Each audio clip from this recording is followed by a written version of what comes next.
let's look at Alex Albon's wreck. So we're going to go on board with him today to see what he saw and really understand what happened, because there was really no incident analysis in terms of the driver or the actual F1 commentary and the coverage itself, and they just cut away after a couple replays. But I know it's really important to you guys because we're constantly trying to figure out what's going on, Gasly, Albon, who's getting the seat. And when we see these errors like this, we have to understand to what degree was it the driver's fault and where their state of mind is. But it's just, and nonetheless, it's interesting. So let's go on board. If you're new to the channel, make sure to subscribe. I do stuff like this all the time. And share the video if you thought it was interesting. So I'm going to keep it nice and short because I swear I listen to you guys. But let's go on board. So popping over to the onboard screen itself. Here we go. Hello. Okay, so let's start with the corner prior. So he went a little bit wide, and this is the part where you're just going full beans, top gear. He's pushing just fine, and then I'll pause it. Right here. So here's one of the main, I think the beginning of the end, so to speak. So he's going flat out, and he starts to veer over to the left, which, I mean, that's the racing line, but he's doing it a little bit late. And it's important because if you're going at this, top speed, moving left and right laterally, that's going to have an effect on your brakes. It's going to have an effect on your tire temperature, and that's going to have effect ultimately on your ability for your tire to get grip and you to enter that turn, hit the apex, and come out hitting the throttle. So let's hit play again. So as you can see here, you'll see this black part of the track.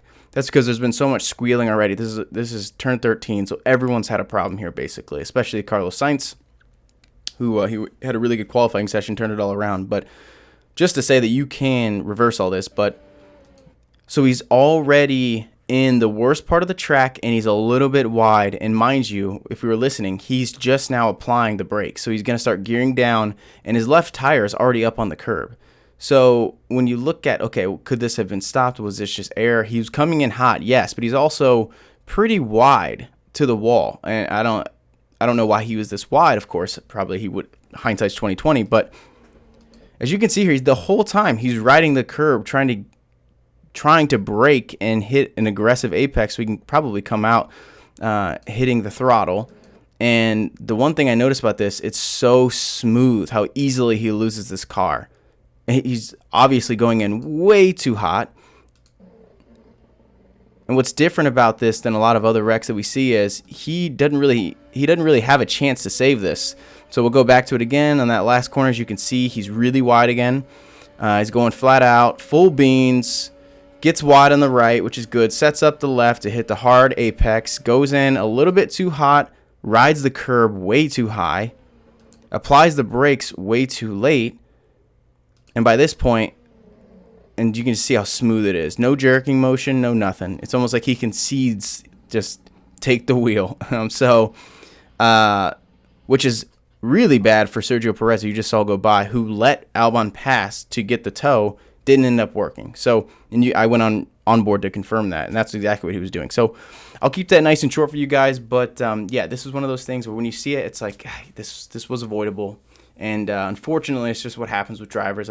This video is not to do anything other than to show you the incident, because it's, a lot of people are talking about it and asking for it, and I'm not going to do any other analysis or comparison other than that, and I'll let you make up your mind. I think this could have been avoided. I think it's a product of a vicious cycle of errors, and I think he'll get out of it, of course. But he's luckily, honestly, I think the engine penalty is going to help him because it takes the stress off him a little bit, and he can fight passing people in a faster car.